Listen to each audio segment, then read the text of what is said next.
Dévoilé mercredi, le Plan québécois des infrastructures 2026-2036 n'annonce pas de nouveaux développements pour les édifices publics vieillissants de la région. L'avocat Pierre Grigiel n'est pas surpris que le projet de construction du prochain palais de justice de Rouyn-Noranda stagne à la phase de réalisation. Je pense que je vais prendre ma retraite puis je ne verrai pas le jour de la rénovation du dit palais de justice. Idéalement, ce serait bien qu'il y ait un nouveau palais de justice parce que non, ça ne répond pas vraiment à tous les besoins. Il n'y a pas assez de salles de cours, il n'y a pas assez de cubicules, ils sont pas adaptés avec les nouvelles réalités technologiques. Par écrit, le cabinet du ministre de la Justice, Simon-Jolin Barrette, assure qu'un processus d'appel d'offres est en cours pour le bâtiment. La mise en service du nouveau palais, prochainement situé au coin du boulevard Rideau et de la 15e rue, est anticipée en 2030. C'est grand irritant, il n'y a pas de stationnement.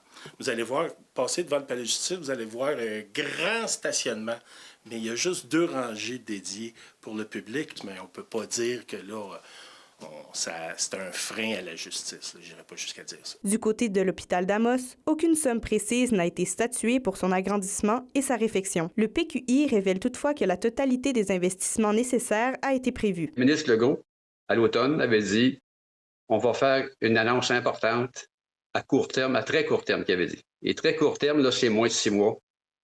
Puis là, on est dépassé. Maintenant, on a des sommes qui sont réservées, confirmées par le ministre des Infrastructures. Ça, c'est la bonne nouvelle.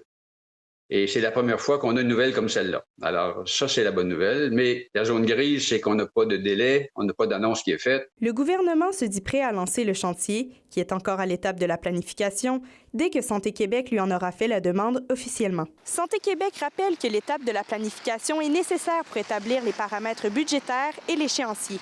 Ces informations seront communiquées avec la population lorsque cette phase sera complétée. Mia Alexis, RNC Nouvelles, Rouyn-Noranda.